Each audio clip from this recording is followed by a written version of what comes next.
Hey, I haven't followed up with the Flower of Life, but this is part 6, and I'm gonna read for about 10 minutes, make the like 10-minute videos, but I want to start off lighting Paul,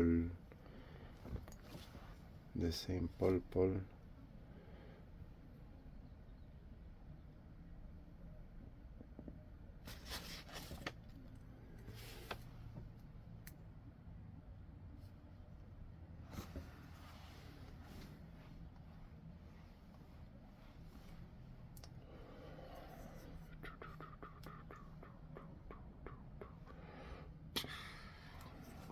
Blessed be all the internet teas. So I had to find where I left off because, you know, been like a month now. So I got this Opel ball. I'm also gonna look into getting a crystal quartz ball. Opel's good for your like kidneys and to be like chill and stuff. So here we go. I'm gonna start off where I left off. If you guys were following this, but we're gonna start dropping more videos of this, trying to catch up to this book.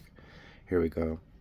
There's a reason for this denial, I believe. Please understand, I am not trying to discredit a major religion. I am merely reporting. You see, there are around 5,000 Egyptian archaeologists in the world, and they all pretty much agree with each other in most ways. This agreement has become traditional. They make little changes, but too many and not too fast evident either and not too fast either, and most agree on the age of the pyramids. All of these archaeologists are Muslim, which a few exceptions, and their holy book is in the Quran. The Quran, in its traditional interpretation, says the creation began about 6,000 years ago. So if a Muslim were to say that a building is 8,000 years old, he would be disputing the Bible. They cannot do that. They simply cannot. So they won't even talk about it, won't even discuss it. If you say that anything in more than if you say that anything is more than 6,000 years old, they will not agree. They will do anything to protect their beliefs, making sure that no one knows about any man-made objects that might be more than 6,000 years old. So they're just showing, like, they're hiding evidence, the Egyptian archaeologists and all the explorers, because last year I read an article that they found two like androgynous beings. Like, they kind of referred it to the Pokemon one with the three tails or something. I forgot what it was called, but this cat had like 5 legs and two tails, I think. Yeah. And there was this other creature that they didn't discuss really what it was, but they did like 3D imaging of it, scanned it and stuff. And they also said they found a bunch of other stuff, but they couldn't like disclose like what they found. They're like, so it's like a slow disclosure, and I'm sure they found plenty of other crazy interesting things that, they're keeping hidden from public's eyes, because it's like too incredible to like fathom these amazing finds. People wouldn't understand. Okay, so here we go. For instance, they've enclosed the pyramids of the first dynasty, which are older than the Saqqara, and built military fortifications around and within the walls. Nobody can get into them. Why? Because they are older than or close to 6,000 years. So John Anthony West stepped outside the Egyptian archaeology world and brought in an American geologist named Robert Schoch, Schoch.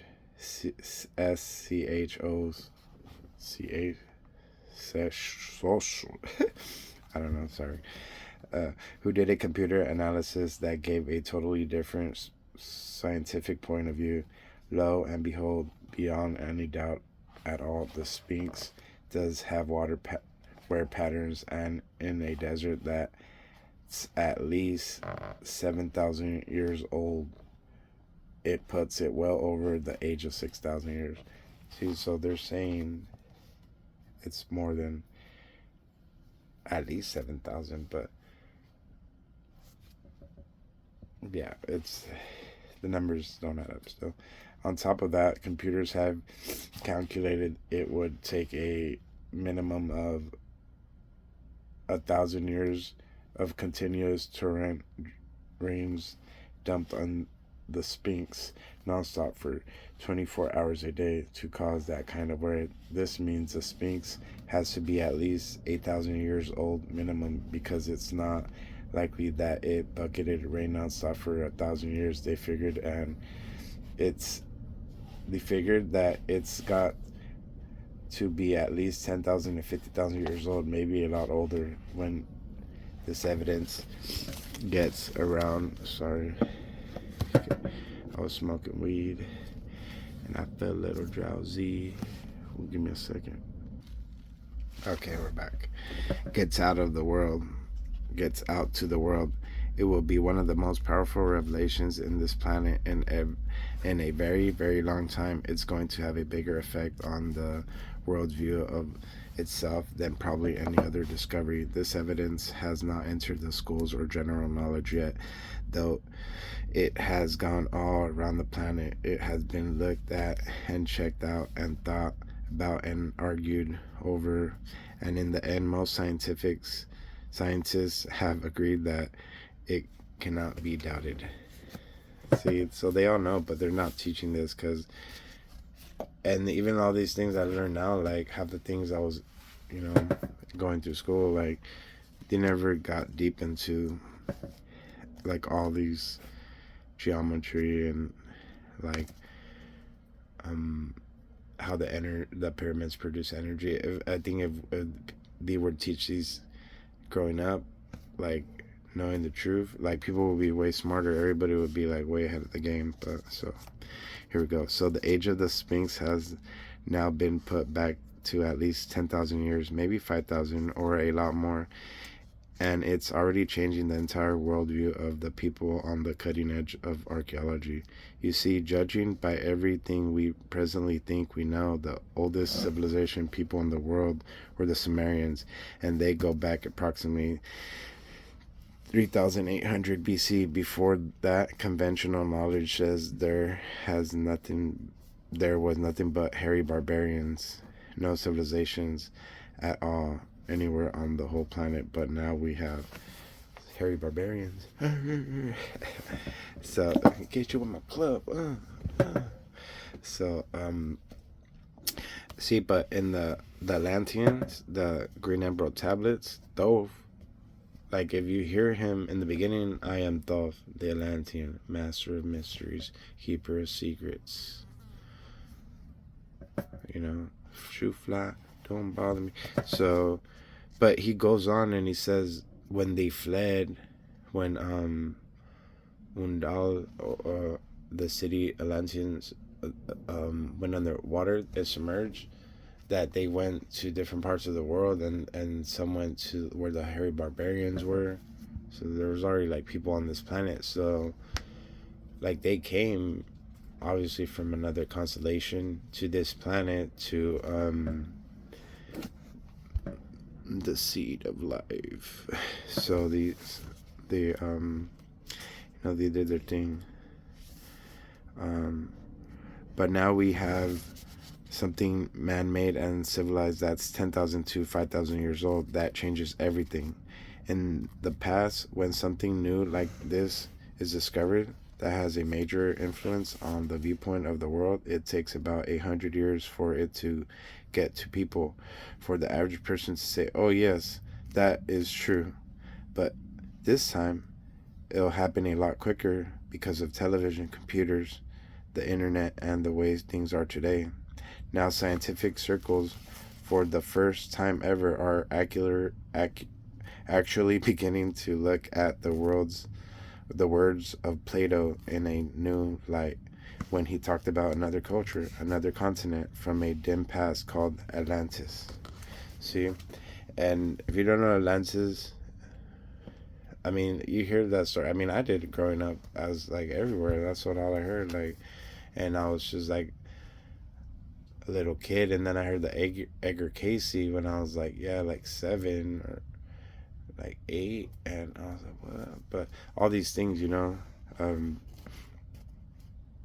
and then when the Atlanteans, when I remember growing up on cartoons, shows, whatever, the mermaids, right? The like Aquaman and all these. So that's what I thought the Atlanteans were too. That they were like half human, half fish when I was a little kid. Okay, so the Sphinx is the largest sculpture on the planet. It was not done by a hairy barbarian,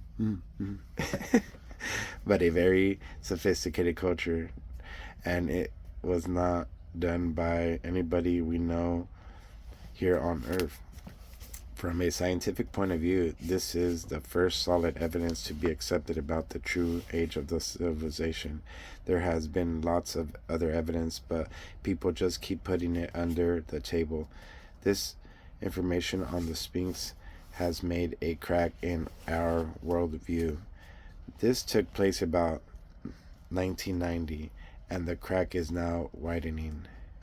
See, around 1990, I was like a little kid, and when I had my UFO abduction was like 91, around that time. And the crack is now widening. We now have the accepted evidence that there are absolutely that we now have the accepted evidence that there absolutely had to have been someone on Earth who was highly civilized as early as 10,000 years ago. You can see how that's going to completely change our view of who we think we are. But we know the world is millions of years old, and there's been like countless peoples here, species, and that came in and left. And so,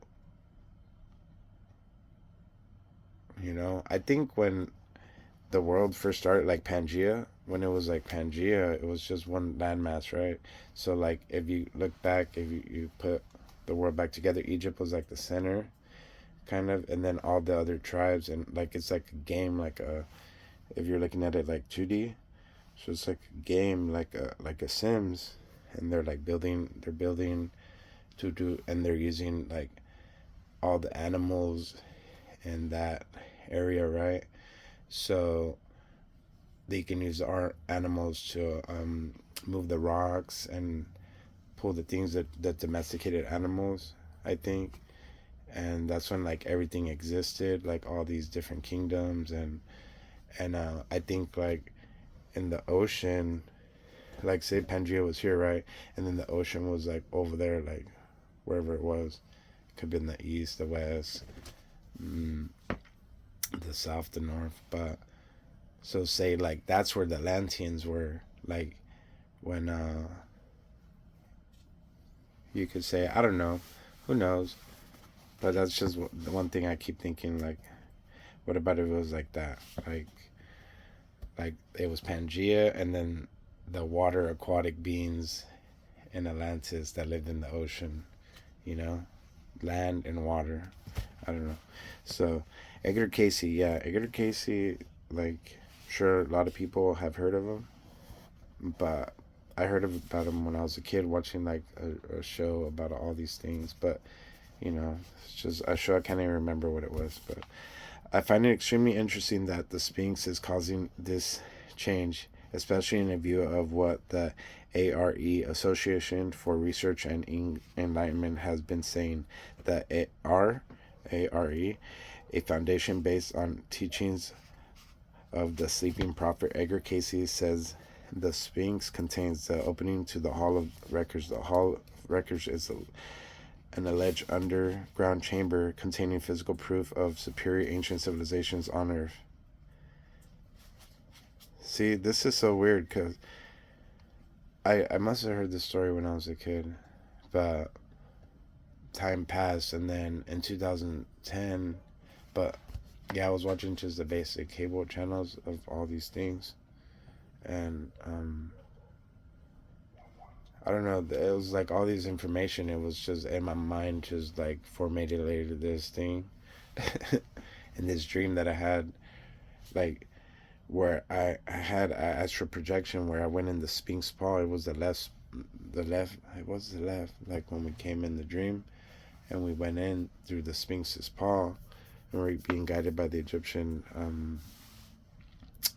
the man, and we went under the Sphinx, and then when we went under it, like the next scene was like a whole like grand like wall, like a whole like hall, and then there were like pillars, like doo, doo, doo.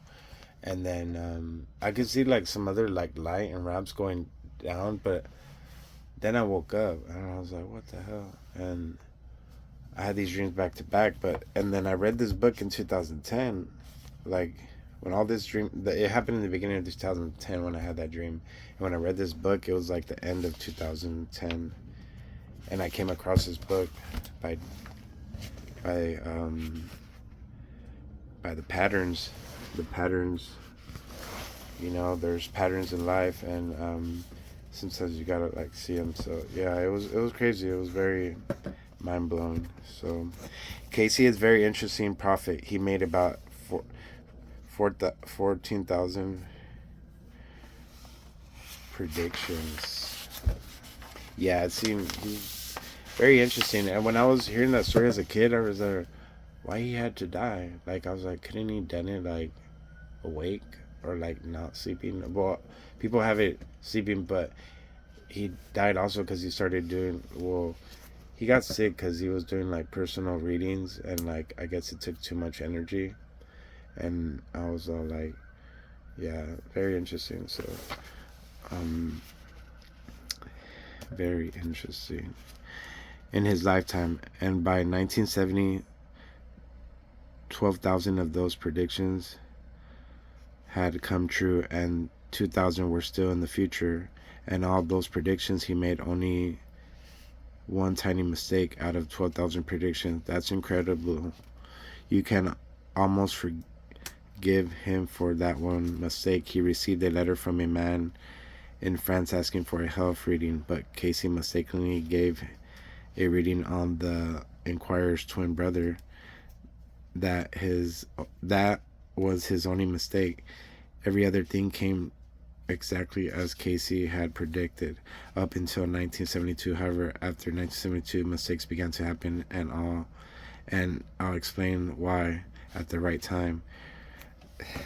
I feel like because time was, people were knowing things were changing. You know that like it always changes, but it could catch back up because like it's like the patterns, like it's like always like changing and shifting, like the halls, and they're guiding and shifting, and then eventually they'll like the freaking the puzzle I can never finish. So however, mistakes began to happen. I'll explain this why at the right time. For those who think Casey's predictions that the Atlanteans would rise to the surface before 1970 did not come true, check out the January 1970 issue of Life magazine. In islands did not come to the surface in the area where Casey said Atlantis was located. Some sank again, and some are still above water today. According to Casey, the right paw of the Sphinx is the opening to the hall of the records. See? Okay. Both him and Casey have said that there are physical objects hidden in the room under near the Sphinx that absolutely prove that there were evidence cultures on this planet long before us. See, in my dream, I had it like I was like, well, who knows? But it looked like it was a left, but in the illusion, in the dream, it could have been like vice versa. It could be a flipped image, you know, like when you dream. Like who knows? But it looked like it was a left. I would really came in. Okay, so it's up in the air now. So Toph says that these objects will prove the existence of these advanced cultures. Yeah, it's true because in the Green Emerald tablets, he says that there's like the spaceship in there underneath the thing. And I have heard other things too. Like way before even read this book, I was seeing things that there was like radioactive sand in this chamber they found. There was like supposedly a UFO, like all kinds of stuff. So yeah. Though says that these objects will prove the existence of these advanced cultures as far back as 5.5 million years in comparison. See? But I reread this book, but as a kid growing up, I felt like these things were millions of years old. Like I had a good eye to like tell like age from everything. I'd be like, oh, that's it. And you know, you can sometimes, and then those people sometimes you get like a year. Give me 1972 September. September what 3rd, which would be on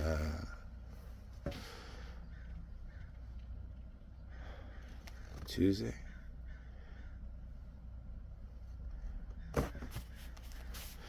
Maybe. See, like things like that. Like I might be off a little, but computer mouse. Okay, so in comparison, our level of culture is but a child to these ancient cultures. See, babies, child's play. This is like this planet has had civilizations and peoples and things, androgynous beings. You know, androgynous is like these people, like you know how they look like those, like they're like is that real? But there is evidence. He said there's like you know these ancient civilizations, different types of humanoids. You know,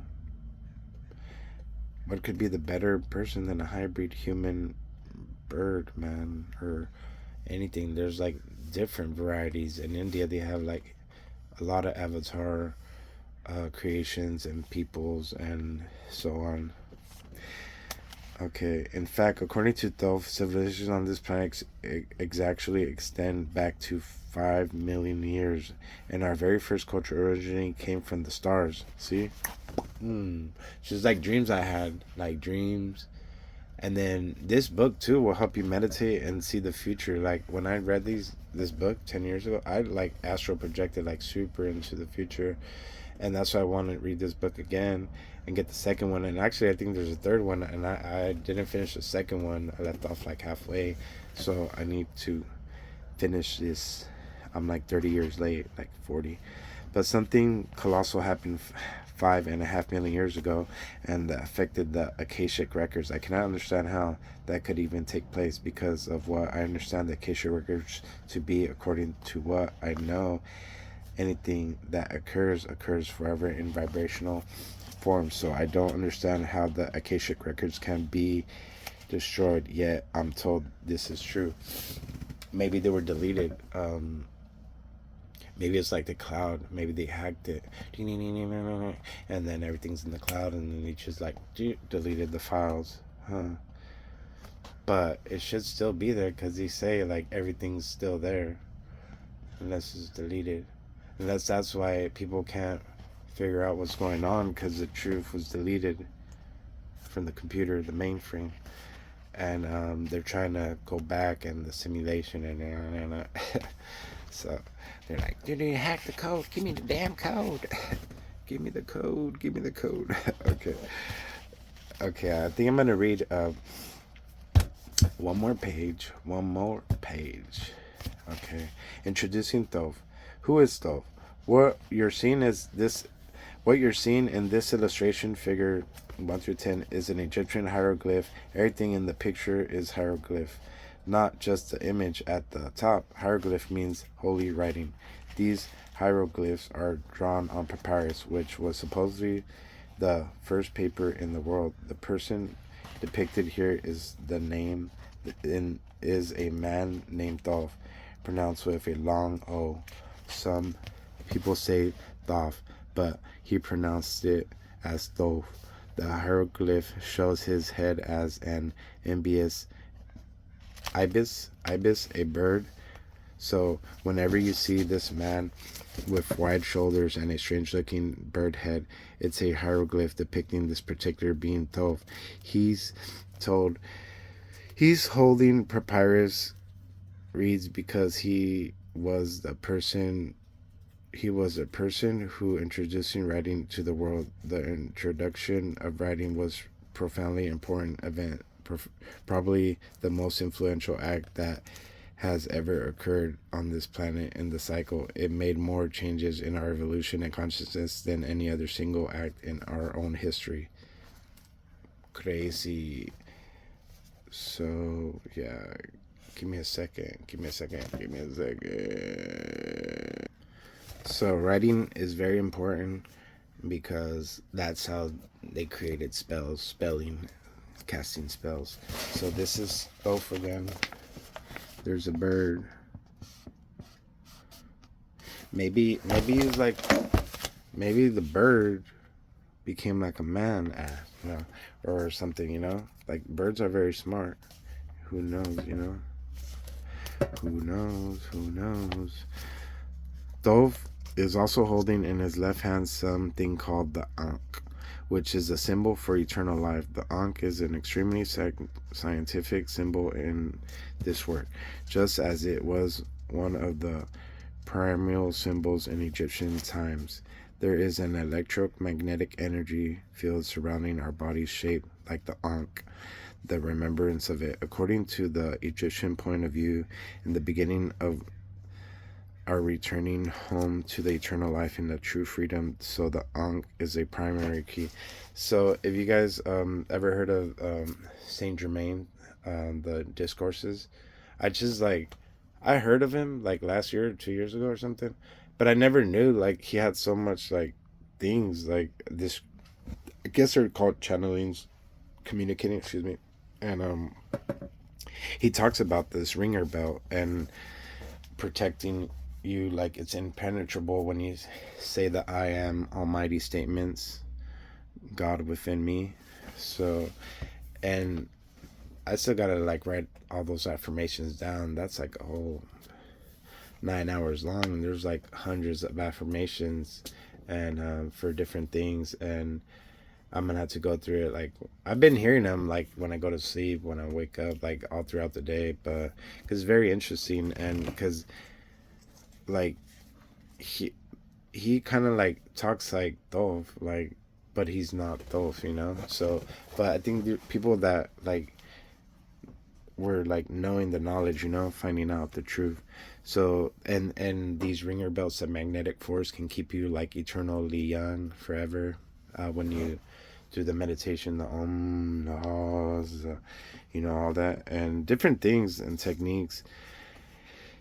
And they give prayers, and even in the green emerald tablets, I still gotta go through there too, but I hear them all the time. But these say like sleep this way, sleep that way for an hour, meditate, like, and all these rituals, and that one, it has like a lot of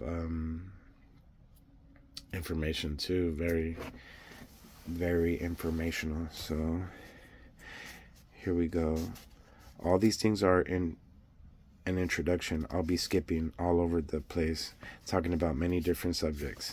Thank you. See, he's like, I feel like he's like, when you tell a story, that's how I kind of tell a story too. I'm like here, there, and then like you can never make sense. It's like, but the story never makes sense. I mean, because they're little pieces you gotta put together, the patterns, because this ties up to this and that, so on. Then slowly, as we proceed, I'll bring them all together in one coherent picture. On my second trip to Egypt, I went everywhere looking for this little bird called an ibis. They supposedly live in the reeds, so I looked through the reeds with my camera. I kept looking for one the whole time I was there. I looked from one end of Egypt to the other, but never saw a single ibis. Ibis. I had to wait until I got back to the Albuquerque Zoo to take this picture, figure one. They look kind of like short-legged storks with bright pink feathers. Here is Dolph writing. This is a copy of a wall, and this next photo, figure 1 through 13, is an actual wall sculpture. He's kneeling here holding the pen and writing. This was a revolutionary act that had never been attempted before in this cycle. According to the Astolph is said to have invented writing. He is often depicted with a papyrus roll and a stylus copy of a wall sculpture. Maybe he's writing on a real tablet, like a digital tablet. No, that would be. See, and then when I read this, like I read it again after I did the video, but I read it again, and then I'm reading it off camera. So I was like, oh, let me just read it on camera. That was a couple of days ago, but. Yeah, and I was thinking, like, that's where we get all these things from, you know?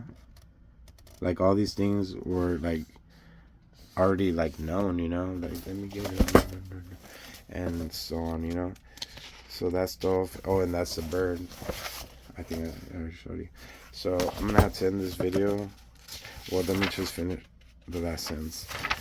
According to the conventional version of history, this act took place in Egypt during the time of Saqqara, but I have my doubts. I personally believe that it took place about 500 years earlier. Saqqara was built during the First Dynasty, approximately 33,000 BC. When we talk about the pyramids older than Saqqara, you will understand why I believe this. Dolph writing, figure on right, and original wall carving.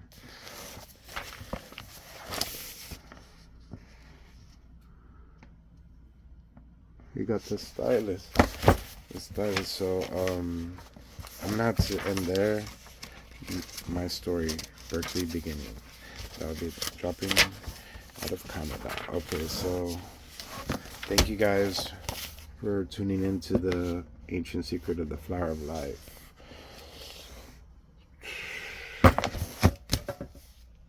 The future is in your mind.